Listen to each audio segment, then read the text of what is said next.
1 minute, 37 seconds later. So what's up mga kasiyaw? So mayong adlaw kaninyong tanan. Lahi na po ning akong pasiaw karon. Usagin na po ni ka-contest para kaninyong tanan aron malingaw mo. So siniaw gini kay probinsyanong siaw man itong channel. So kani nga pasiaw na ko karon. Usa kini ka-contest na po. Japan, Amerika ug Pilipinas. Ang galing! Ang galing! Ang atong contest karon mao ang padaghanay og ihi. So mga contestant mga lalaki. So naay hurado. Naay mga hurado. Ya tunga sa ground sa dakong hawanan. Naay mga tawo kinadaghanan kayo. Gitawag ang una ang Japan. Contestant number 1, Japan. Ihi ang Japan. Grabe ang Japan. Tulo ka baril na ihi. Grabe.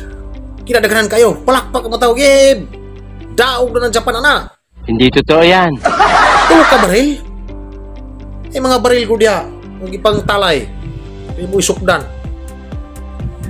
Sunod, Amerika. Contestant number 2. Amerika. Ito na pong Amerika. Paso na po nga.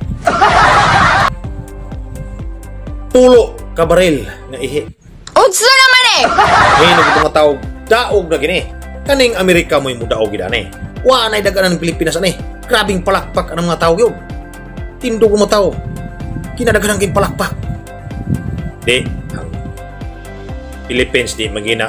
Pagpakawalag paglaom ng Philippines. Ay, Pilipinas, pinakakuan ko na.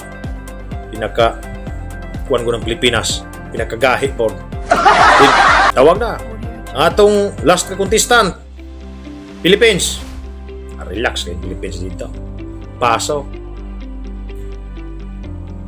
Pag humagpangihi sa Philippines, hilom ang mga tao. Bisan usa ka palakpak, wala. Wala kay nadungog. Tungod sa kadaghang ihi, di na makapalakpak ang mga audience kay na naglangoy na. Galangoy na ang mga audience. Galangoy. Usang pagpalakpak? Nang naingong mag-swimming pool ang ground? Daog yung Pilipinas. Una sa tanang contest yun. Basta Philippines may appeal. Champion lagi. Nakakagigil ka. So, pura itong mga kasiyaw. Dagang salamat.